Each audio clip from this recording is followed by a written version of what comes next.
Vous êtes-vous déjà demandé pourquoi, malgré tout ce que vous avez étudié, malgré tous les titres, diplômes et certificats que vous accumulez, vous avez encore le sentiment qu'il manque quelque chose? Avez-vous déjà ressenti ce malaise étrange? Être considéré comme intelligent, tout en ayant l'impression de jouer à un jeu dont vous ne connaissez même pas les règles. Et si je vous disais que tout ce qu'on vous a appris sur l'intelligence était un mensonge, que vous avez été entraîné à obéir, pas à penser? Ce que vous allez découvrir maintenant ne se trouve ni dans les livres ni dans les salles de classe. C'est un code caché, une échelle que presque personne ne voit et qu'encore moins de gens parviennent à gravir. Mais vous allez la voir. Et une fois que vous aurez vu, vous ne pourrez plus faire semblant. Ça fera mal. Mais la récompense, c'est la liberté et le pouvoir, bien plus que vous ne l'imaginez. Toute votre vie, vous avez été mesuré selon un critère qui, au fond, n'a jamais existé. On vous a dit qu'être intelligent, c'était avoir de bonnes notes, mémoriser des formules, accumuler des diplômes accrochés au mur. On vous a convaincu que l'intelligence tenait dans un chiffre, le fameux QI, ou dans un titre universitaire qui vous rendrait respectable. Mais tout cela, mon ami, n'était qu'un mensonge commode. Pas pour vous aider, mais pour vous domestiquer. Car la véritable intelligence ne se mesure pas, elle s'impose. Elle ne s'exprime pas par la récitation mécanique, mais par la capacité d'influencer, de lire les contextes, de s'adapter rapidement au chaos. L'intelligence réelle ne consiste pas à en savoir plus, elle consiste à mieux survivre. Et ceux qui l'ont compris avant tout le monde furent les véritables stratèges de l'histoire. Machiavel, par exemple, n'a jamais confondu ruse et sagesse. Il savait que pendant que la majorité s'efforçait de paraître intelligente, une minorité s'occupait de devenir puissante. Il existe une hiérarchie cachée, une échelle invisible qui sépare ceux qui commandent de ceux qui obéissent, ceux qui créent les règles de ceux qui les suivent, ceux qui façonnent le monde de ceux qui n'y font qu'exister. Et le plus inquiétant, l'immense majorité des gens, plus de 90% de la population, meurent encore sur le premier échelon. Ils ne se rendent même pas compte qu'il y a une échelle. Ils vivent en pilote automatique. Ils se lèvent parce que le réveil sonne. Ils travaillent parce que quelqu'un leur a dit qu'ils devaient le faire. Ils achètent parce qu'ils ont vu une publicité. Ils croient parce qu'ils l'ont lu sur Internet. Ces personnes ne font pas de choix. Elles suivent un scénario. Ce sont ceux que nous appelons les endormis. L'endormi peut avoir un diplôme, porter un costume cravate, occuper un poste important. Mais à l'intérieur, il dort. Il réagit au monde au lieu d'agir sur lui. Sa vie est une succession de réflexes conditionnés. Il croit avoir des opinions personnelles, mais si vous insistez, vous verrez qu'il ne fait que répéter des phrases toutes faites. Il répète ce qu'il a entendu dans son enfance, ce qu'il a vu à la télévision, ce qu'il a survolé sur un réseau social. Machiavel les décrivait déjà très bien. Des hommes si simples et si dominés par leurs besoins immédiats qu'il se trouve toujours quelqu'un pour les tromper. L'endormi est prisonnier de l'idée que tout est toujours la faute des autres. La crise, le gouvernement, la malchance. Jamais la sienne. La liberté l'effraie. Il ne veut pas choisir. Il veut qu'on choisisse pour lui.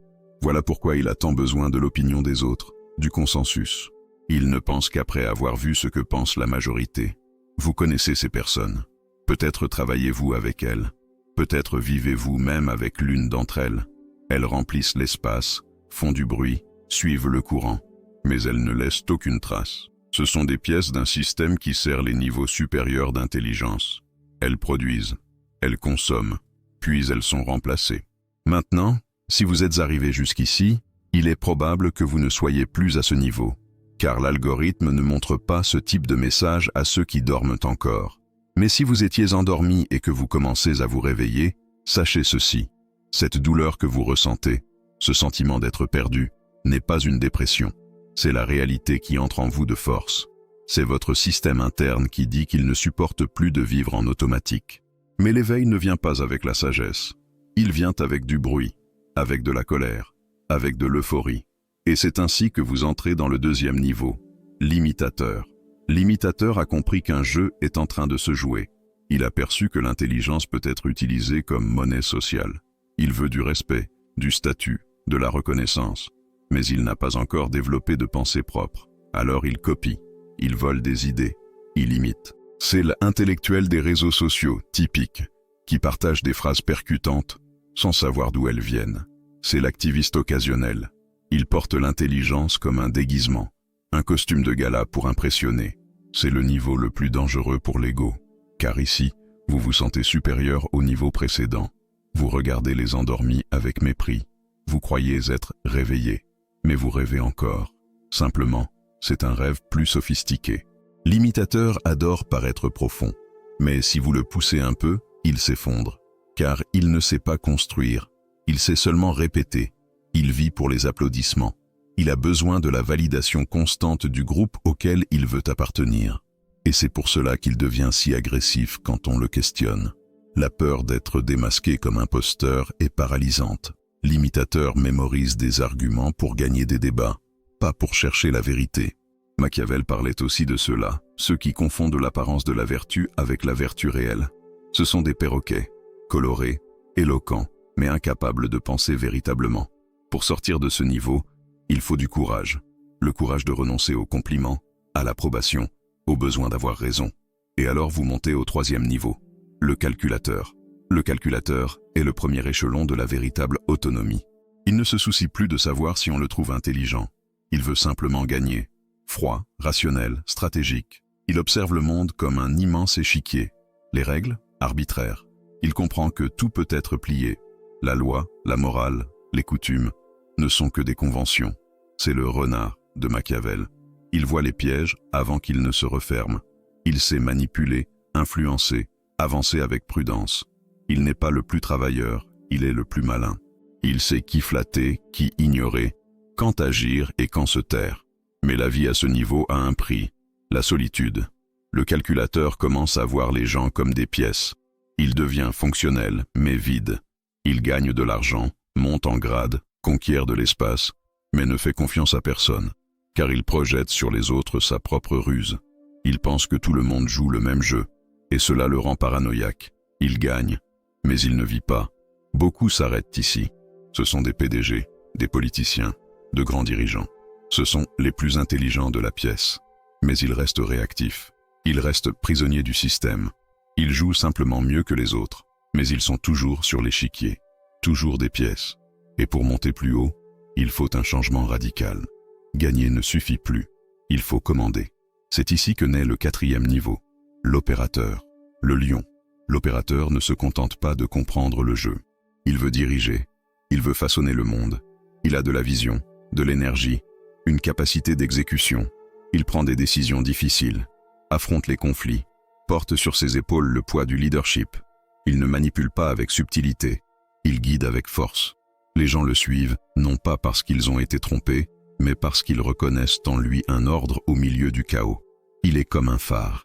Il sait où il va et entraîne les autres avec lui, s'il le faut. Mais il y a un risque. L'opérateur est visible, exposé. Il récolte les crédits, mais aussi les coûts. Quand il tombe malade, le système s'arrête. Quand il hésite, les prédateurs attaquent. Il croit être roi, mais bien souvent, il n'est que le serviteur le mieux payé de la machine. Et ainsi, il reste esclave de sa propre ambition. La vérité que l'opérateur ne voit pas encore, c'est que son pouvoir est lié à son énergie, à sa présence constante. Il doit toujours être actif, toujours en tête, toujours décidé. S'il s'arrête, tout s'effondre. Et c'est là que se révèle sa grande fragilité. Il croit tout contrôler, mais il est contrôlé par son propre besoin de contrôle. Il a construit une position d'autorité, oui, mais cette autorité repose sur un effort permanent. C'est épuisant. Il dirige, mais il vit en guerre. La force qu'il a élevée est désormais celle qui l'emprisonne.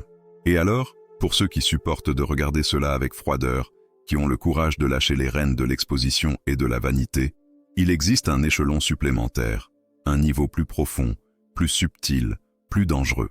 Le 5e niveau, le manipulateur invisible, le marionnettiste.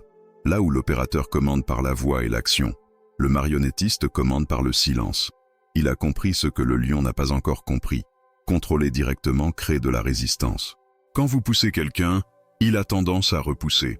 Mais si vous savez lui faire désirer ce que vous désirez, alors il marchera de lui-même vers l'endroit où vous vouliez l'emmener depuis le début. Le marionnettiste n'apparaît pas. Il ne prend pas les risques. Il n'a pas besoin de briller. Il fait briller les autres pour lui. Il murmure aux bonnes oreilles. Il façonne des récits. Il crée des contextes où les gens pensent avoir pris des décisions par eux-mêmes. Mais en réalité, Il avait déjà planté chaque pièce, chaque pensée, chaque pas. Son nom n'apparaît jamais dans les échecs. Et quand il y a succès, il en récolte les fruits par les mains des autres. Il comprend profondément l'esprit humain. Il sait que presque tout ce que nous faisons provient de deux moteurs primaires, la peur et le désir, et il maîtrise les deux. Il est passé maître dans l'art de faire en sorte que les gens ressentent le besoin de faire ce qu'il veut, et le pire, en croyant que l'idée vient d'eux. Il n'existe pas de contrôle plus puissant que celui-là. Machiavel disait « Tous voient ce que tu sembles être, peu ressentent ce que tu es réellement ». Cette phrase pourrait être la devise du marionnettiste. Il porte le masque nécessaire, le conseiller loyal, le partenaire fiable, l'ami compréhensif. Il est ce dont les autres ont besoin qu'il soit. Mais à l'intérieur, il ne sait plus vraiment qui il est. Et c'est là que réside le prix de ce pouvoir, la dissociation. Quand vous passez trop de temps à jouer des rôles, à porter des masques, à créer des versions de vous-même pour manipuler les autres, arrive un moment où vous ne savez plus quel est votre vrai visage. Vous vous éloignez de votre humanité. Vous perdez la capacité de vous connecter de manière authentique. Le marionnettiste est froid, presque clinique. Il observe le monde comme un scientifique observe une expérience, sans émotion, sans empathie. Oui, il contrôle. Il voit tout. Il déplace les pièces avec maîtrise. Mais il est aussi seul. Il est le fantôme derrière le trône. Partout et nulle part à la fois. Et même si beaucoup pensent que c'est le sommet du pouvoir, il existe encore quelque chose au-dessus. Car le marionnettiste, malgré toute son astuce, joue encore au jeu. Il doit encore manipuler des pièces. Il a encore besoin des autres. Il réagit encore au système. Le véritable maître ne joue pas. Il construit l'échiquier. Et c'est alors qu'apparaît le 6e niveau, l'architecte. L'architecte ne veut pas manipuler des individus. Il veut façonner des structures. Il a compris ce que peu comprennent. Le comportement humain n'est pas modelé par des ordres ou des manipulations directes, mais par l'environnement. Si vous voulez contrôler la façon dont les gens agissent, inutile de les convaincre un par un. Il suffit de modeler l'espace dans lequel ils vivent. C'est lui qui construit les systèmes qui définissent ce qui est possible, acceptable, désirable. L'architecte pense en siècles, pas en semaines. Il n'entre pas en guerre. Il crée les raisons pour lesquelles les autres feront la guerre. Il ne s'intéresse pas aux querelles passagères. Il bâtit les fondations qui soutiendront tout ce qui viendra. Il comprend l'économie, la psychologie, le comportement collectif. Il conçoit des cultures, des idéologies, des structures politiques, des plateformes technologiques. Il ne se soucie pas de savoir qui gagne le débat, car il a construit la scène où le débat a lieu. Pensez-vous vraiment que ceux qui ont inventé les réseaux sociaux se soucient de vos opinions politiques? Ils se moquent que vous soyez de gauche ou de droite. Ce qui compte, c'est que vous continuiez à discuter, à interagir, à rester à l'intérieur du système qu'ils ont créé. Car chaque fois que vous publiez, partagez, commentez, vous alimentez un empire qui opère au-dessus de votre champ de vision. Et le plus intéressant, l'architecte n'est ni bon ni mauvais. Il est inévitable. Il voit des schémas dans le chaos. Il perçoit le code derrière le comportement humain. Il n'a pas besoin d'être présent. Son œuvre parle pour lui. Et son nom traverse les générations. Mais même l'architecte, malgré son immense domination sur le monde extérieur, reste attaché à sa création. Il souffre encore lorsque son système échoue. Il désire encore que ce qu'il a construit fonctionne. Et pour cela, il n'est pas encore libre. Il existe un dernier niveau, un lieu où presque personne n'arrive, un état qui ne s'obtient ni par plus d'études, ni par plus de titres, ni par plus de contrôle, un état qui ne s'atteint que par le détachement total, par le silence intérieur, par la souveraineté absolue. Le 7e niveau, le vide. Le vide ne veut pas contrôler, il ne veut pas être vu, il ne veut pas gagner, il ne veut rien. Et c'est précisément pour cela qu'il est invincible. On ne peut pas menacer quelqu'un qui n'a pas peur. On ne peut pas corrompre celui qui ne désire rien. On ne peut pas manipuler celui qui n'a pas d'ego. Le vide observe le monde avec une clarté absolue, car son regard n'est pas obscurci par le désir ou l'ambition. Il agit quand c'est nécessaire, avec précision, sans excès, sans hésitation. Il est comme l'eau. Il glisse entre les doigts de ceux qui tentent de le saisir. Il s'adapte, change de forme, mais demeure le même dans son essence. Rien ne l'attache, rien ne le définit. Il n'a besoin ni de système, ni d'applaudissements, ni de reconnaissance. Il est déjà complet. Machiavel parlait de la fortune, le hasard, la chance, le chaos. Il disait que la moitié de la vie était gouvernée par elle, et l'autre moitié par notre volonté. Le vide s'aligne avec la fortune. Il ne lutte pas contre le courant, il devient le courant. C'est le sage des stoïciens, le maître du Tao, le point culminant de la souveraineté intérieure. Vous ne pouvez pas comprendre le vide, car il n'a pas de forme. Il ne répond pas, il ne débat pas, il est simplement. Et lorsque vous le regardez, tout ce que vous voyez, c'est votre propre reflet. Car il est miroir, il vous montre qui vous êtes, puis il disparaît. Il peut descendre dans les niveaux inférieurs s'il le souhaite. Il peut diriger, négocier, planifier. Mais il n'y reste jamais. Il revient à son état originel, au silence, à la neutralité. Et c'est pour cela qu'il détient le véritable pouvoir, parce qu'il n'a besoin de rien. Et celui qui n'a besoin de rien commande tout. Et maintenant que ce miroir est devant vous, inutile de détourner le regard. Car la question a déjà été posée, même en silence. À quel niveau êtes-vous réellement? Pas celui où vous aimeriez être, pas celui que vous racontez aux autres, mais celui qui se révèle dans vos choix quand personne ne regarde. Le mensonge que vous vous racontez à vous-même est toujours le plus coûteux, car il prélève des intérêts chaque jour, sous forme de frustration, d'anxiété, de cette sensation d'être en retard dans votre propre vie. Peut-être vous êtes-vous reconnu dans l'endormi à un moment de votre passé, vivant en automatique, attendant une autorisation pour exister. Peut-être avez-vous perçu des traits de l'imitateur, cette phase où vous vouliez paraître intelligent, conscient, différent, mais dépendiez encore trop des applaudissements.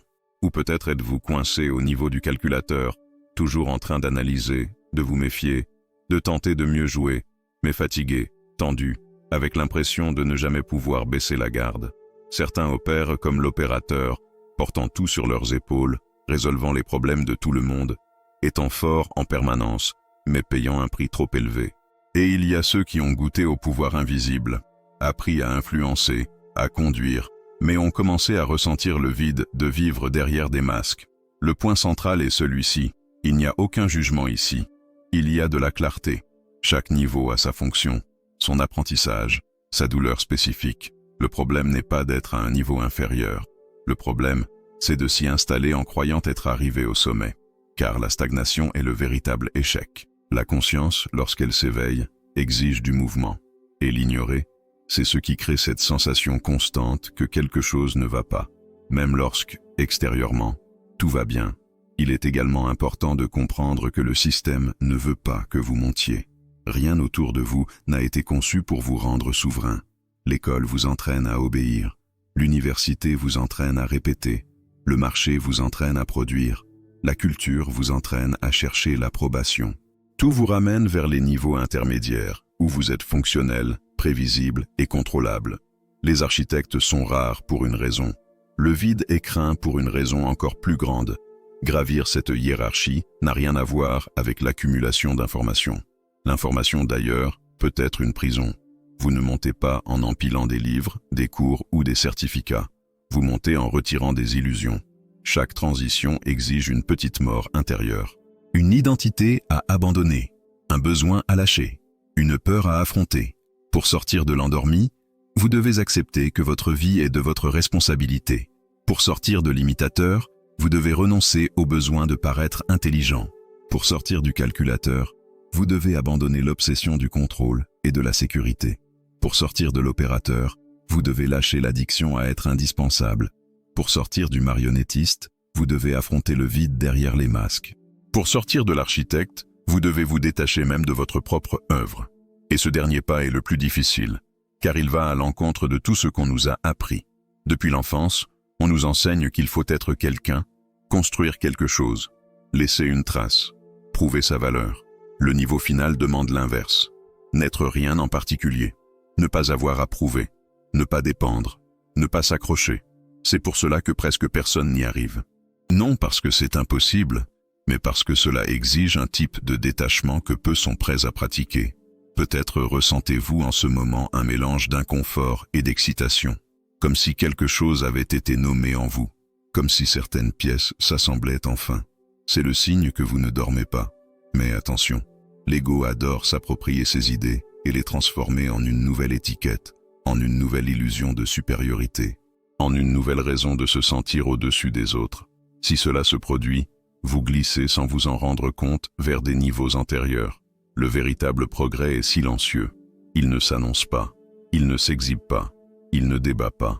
Il se reflète dans des décisions plus précises, dans moins de réactivité, dans plus de présence, dans un calme qui ne dépend pas des circonstances, dans une clarté qui n'a pas besoin de convaincre qui que ce soit. Quand vous commencez réellement à monter, le monde extérieur perd un peu du pouvoir qu'il avait sur vous. Les opinions des autres s'éloignent. Les jeux sociaux deviennent plus visibles et, curieusement, moins attirants. Vous commencez à comprendre que la plupart des gens ne se trompent pas par méchanceté, mais par inconscience.